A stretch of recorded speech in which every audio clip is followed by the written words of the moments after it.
नमस्कार। Economics Awadh classes YouTube channel पे आपका स्वागत है।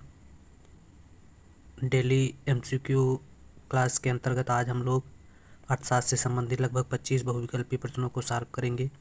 यह प्रश्न TGT, PGT, NET, JRF, KVS, NVS, GIC, LT एवं झारखंड टीजीटी, पीजीटी परीक्षा के लिए महत्वपूर्ण है। तो चलिए आज की क्लास स्टार्ट करते हैं और देखते हैं कि आज की क्लास में कौन कौन से 25 क्वेश्चन हैं। 1 नंबर क्वेश्चन, सीमांत उपयोगिता को जिस सूत्र से ज्ञात किया जाता है वह है। तो सीमांत उपयोगिता का सूत्र मार्जिनल यूटिलिटी एनवी इकाई की बराबर होता है TUN माइनस TUN माइनस 1। ये होता है सीमांत उपयोगिता का सूत्र। इसको बताया जा सकता है किसी भी इकाई से मिलने वाली सीमांत उपयोगिता उससे प्राप्त होने वाली कुल उपयोगिता तथा उसके पूर्व की इकाई से प्राप्त होने वाली कुल उपयोगिता का अंतर होती है। ये टोटल उपयोगिता या कुल उपयोगिता और कह सकते हैं उसके पूर्व प्राप्त होने वाली उपयोगिता का अंतर ही मार्जिनल यूटिलिटी होती है, सीमांत उपयोगिता कहलाती है। तो इस प्रकार से 1 का सही आंसर हो जाएगा ए। सूत्र याद रखने वाला विषय है क्योंकि पूछा जाता है। अगला 2 नंबर क्वेश्चन, आय में क्षतिपूरक परिवर्तन पर निर्भर है। किसका सिद्धांत? तो हिक्स की स्थानापन्नता निर्भर है कि स्लॉटस्की की स्थानापन्नता प्रभाव निर्भर है, या ए तथा बी दोनों सही हैं, या एंजल वक्र। तो आय में क्षतिपूरक परिवर्तन पर निर्भर है हिक्स का स्थानापन्नता प्रभाव। ए सही है 2 का। 3 नंबर क्वेश्चन, एक सामान्य मांग वक्र की ढाल होती है। तो सामान्य मांग वक्र की ढाल बाएं से दाएं नीचे गिरती हुई ऋणात्मक होती है, जो कीमत और वस्तु की मात्रा के बीच विपरीत संबंध बताता है। यह है सामान्य मांग वक्र की ढाल, जो क्या बताता है? किसी वस्तु की जब कीमत ज़्यादा होती है तो उसकी वस्तु की मांग कम होती है, और कीमत कम होती है तो मांग ज़्यादा होती है, जो ऋणात्मक ढाल की होती है। तो ऋणात्मक ढाल किस ऑप्शन में है? सी में है। अगला, औसत स्थिर लागत वक्र का आकार होता है। तो औसत स्थिर लागत वक्र का आकार AFC, average fix cost. Average fixed cost का आकार जो होता है आयताकार अतिपरवलय, या कह सकते हैं आयताकार अधीन्द्र होता है। AFC कैसे निकाला जा सकता है? TFC को Q से भाग देने पर AFC निकाला जा सकता है। AFC का आकार कैसा होता है? आयताकार अतिपरवलय होता है, जो ये ऐसे होता है, जो क्या बताता है कि अल्पकाल में जब किसी फर्म की उत्पादन ज़्यादा होता है तो औसत स्थिर लागत कम होता है। जैसे उत्पादन, ये इधर उत्पादन ले लेते हैं एक्स अक्ष पर और वाई अक्ष पर ले लेते हैं AFC। ये हो जाएगा AFC। तो क्या बताता है? जब किसी फर्म का उत्पादन ज़्यादा होता है तो उत्पादन इतना है मान लेते हैं, तो उस फर्म का AFC एक कम है, ये इतना ही AFC है, और उत्पादन इतना हो रहा है। तो जब किसी फर्म का उत्पादन ज़्यादा होता है तो AFC क्या होता है? कम होता है। और इसके अलावा AFC कभी शून्य नहीं हो सकता है, शून्य से ऊपर ही रहता है AFC।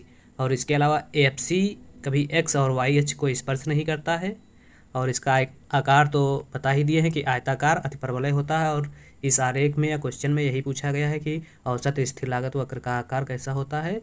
तो इसमें परवलय भी दिया है, तो परवलय नहीं होगा, आयताकार अतिपरवलय है, या इसे आयताकार अधीन्द्र वक्र भी कहते हैं, रेक्टेंगल हाइपरबोला भी कहा जाता है। तो 4 का सही आंसर हो जाएगा सी। 5 नंबर क्वेश्चन, अल्पकाल में जब किसी फर्म का उत्पादन बढ़ता है तो उसकी औसत स्थिर लागत क्या होती है? स्थिर रहती है, घटती है, बढ़ती है, पहले गिरती और फिर बढ़ती है। तो अभी बताएं, अल्पकाल में जब किसी फर्म का उत्पादन बढ़ता है तो उसकी औसत स्थिर लागत AFC ये, जब उत्पादन गिरता है या कम होता है तो AFC घटती है या कम होती है। भाई AFC ये है वाई अक्ष पर और एक्स अक्ष पर उत्पादन है, तो उत्पादन जब इतना था तो AFC ज़्यादा थी और उत्पादन जब कम हो गया तो AFC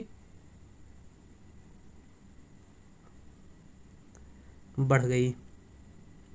उत्पादन बढ़ता है तो उसकी औसत स्थिर लागत क्या होती है? घटती है। उत्पादन ज़्यादा हुआ, ये उत्पादन इतना है तो औसत स्थिर लागत ये है, घट जाती है। अगला क्वेश्चन 6 नंबर, औसत आगम वक्र का दूसरा नाम क्या है? तो औसत आगम वक्र का दूसरा नाम मांग वक्र है। ये इसको मांग वक्र को ये AR एवरेज रेवेन्यू ऐसे बनाया जा सकता है। जो एकाधिकार एवं अपूर्ण प्रतियोगिता में AR का स्वरूप व्यक्त करता है, जो क्या होता है, नीचे दाहिनी ओर गिरता हुआ होता है और इसका ढाल AR वक्र का ढाल ऋणात्मक होता है और इसे कीमत भी कहा जाता है, प्राइस भी। तो क्वेश्चन क्या पूछ रहा है? अल्पकाल में जब किसी औसत लागत वक्र का दूसरा नाम AR है। 6 का D सही है। अगला 7 नंबर क्वेश्चन, काप डगलस उत्पादन फलन में प्रतिस्थापन की लोच होती है इकाई 0, 2, अनंत। तो काप डगलस उत्पादन फलन में प्रतिस्थापन की लोच इकाई के बराबर होती है, ए सही हो जाएगा 7। 8 नंबर, परिवर्तनशील अनुपातों का नियम संबंधित है अल्पकाल से, दीर्घकाल से, अति दीर्घकाल से? कोई नहीं। तो परिवर्तनशील अनुपातों का नियम जो है अल्पकाल से संबंधित है, क्योंकि अल्पकाल में समय कम होता है। और पैमाने के प्रतिफल का नियम दीर्घकाल से संबंधित है। अगला 9 नंबर, इनमें से कौन सा कथन सत्य है?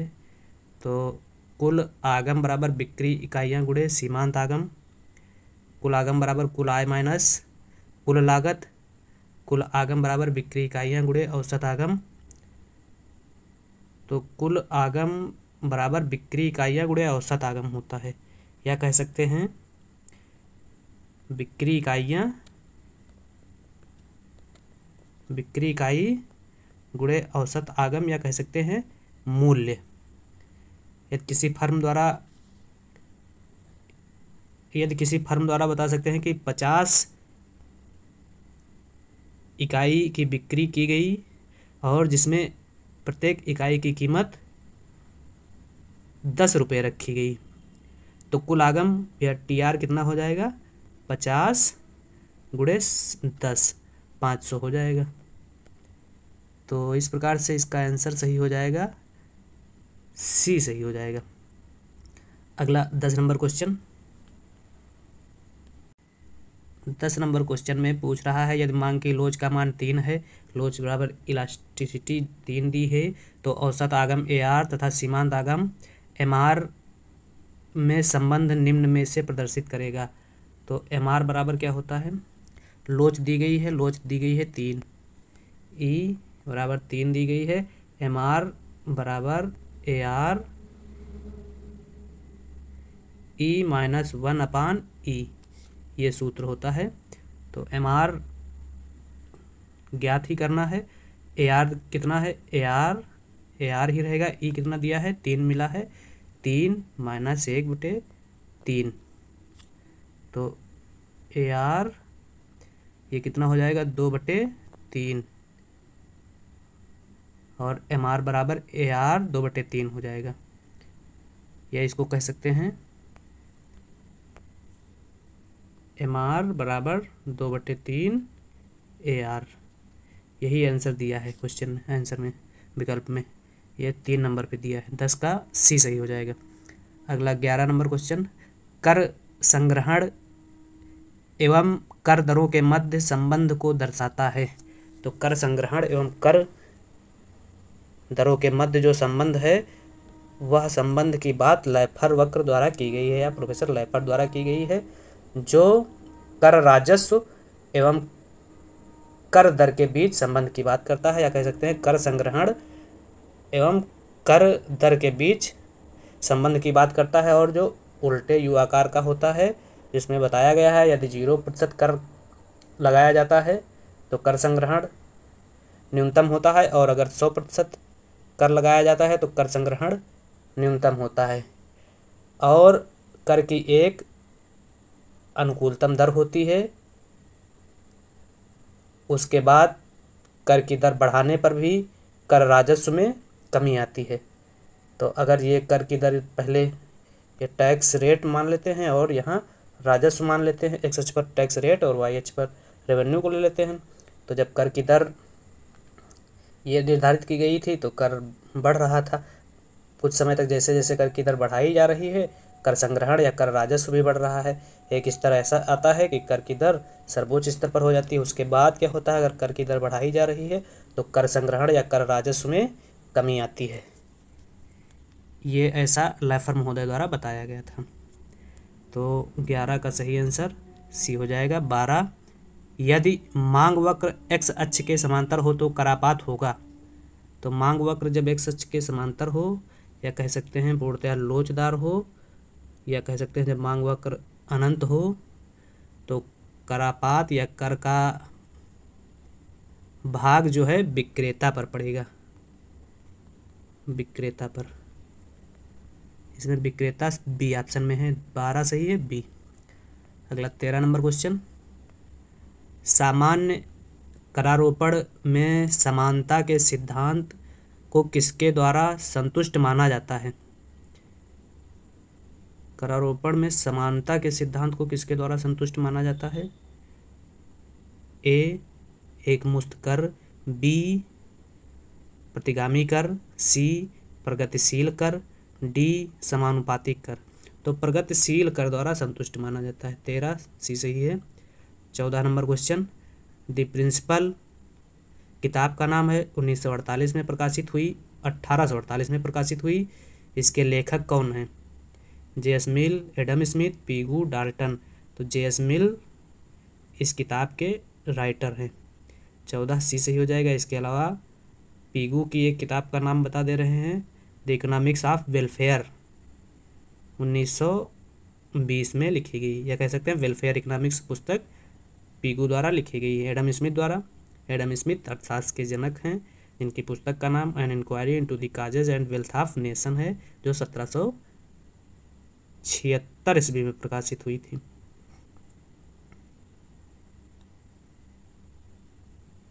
और एक किताब एडम स्मिथ की है, थ्योरीज ऑफ मोरल सेंटिमेंट्स। अगला क्वेश्चन 15 नंबर क्वेश्चन, सूची फर्स्ट को सूची सेकंड से मिलाना है। सूची फर्स्ट में क्या दिया गया है, अर्थशास्त्रियों के नाम, और सेकंड में उनके द्वारा प्रतिपादित सिद्धांत के नाम दिए गए हैं। जेबीसी ने बाजार का नियम दिया था, और उन्होंने बताया था कि पूर्ति अपनी मांग का सृजन स्वयं करती है। तो जेबीसी बाजार के नियम से संबंधित हैं। एक ए का मिलेगा 2 से। B number R.F.. काहन ने रोजगार गुणक का सिद्धांत दिया था, 3। 4 सी जेम कीन्स निवेश गुणांक से संबंधित हैं, सी का 1 से मिलेगा। और डी प्रतिष्ठित अर्थशास्त्री पूर्ण रोजगार संतुलन की बात करते हैं, 4। तो 3 2 3 1 4, 2 3 1 4, 2 किस में है, ए में है, 3 किस में है, बी में है, यही सही हो जाएगा, डी। अगला क्वेश्चन 16 नंबर, यदि उपभोग की सीमांत प्रवृत्ति 0.6 है तो निवेश गुणक का मान होगा। उपभोग की सीमांत प्रवृत्ति का मतलब हुआ एमपीसी दिया गया है, तो के बराबर क्या हो जाएगा, 1/1 माइनस एमपीसी, यही सूत्र लगेगा। इस सूत्र में मान रखने पर इसका के का मान निकलेगा 1/1 माइनस एमपीसी कितना दिया है, 0.6, तो ये बचेगा 1/0.4, तो दशमलव हटाएंगे, 0 बढ़ाएंगे, तो यहाँ 5/2, 2×4 2.5 आएगा आंसर, 2.5। अगर सीमांत उपभोग प्रवृत्ति के अलावा सीमांत बचत प्रपत्र दी होती तो यह सूत्र लगता के बराबर 1/MPS, लेकिन यहाँ ये सूत्र लगेगा 1/1 - MPC। अगला क्वेश्चन, व्यापार चक्र का वर्णन करने के लिए त्वरक सिद्धांत का प्रयोग किया। तो व्यापार चक्र का वर्णन करने के लिए त्वरक सिद्धांत का प्रयोग प्रोफेसर हिग्स द्वारा किया गया था। हिग्स किस ऑप्शन में है? सी में है। इसके अलावा व्यापार चक्र के कुछ सिद्धांत और हैं, जान लेते हैं। हार्ट्रे या कह सकते हैं शुद्ध मौद्रिक सिद्धांत किसने दिया? हार्ट्रे द्वारा शुद्ध मौद्रिक सिद्धांत दिया गया। हेयक मौद्रिक अति विनियोग का सिद्धांत हेयक द्वारा दिया गया। व्यापार चक्र का नवप्रवर्तन सिद्धांत शुम्पीटर द्वारा दिया गया। व्यापार चक्र का प्रमुख कारण पूंजी की सीमांत दक्षता को कीन्स ने माना। और व्यापार चक्र का गुणक त्वरक अंतःक्रिया पर आधारित सिद्धांत सैमुअल्सन द्वारा दिया गया।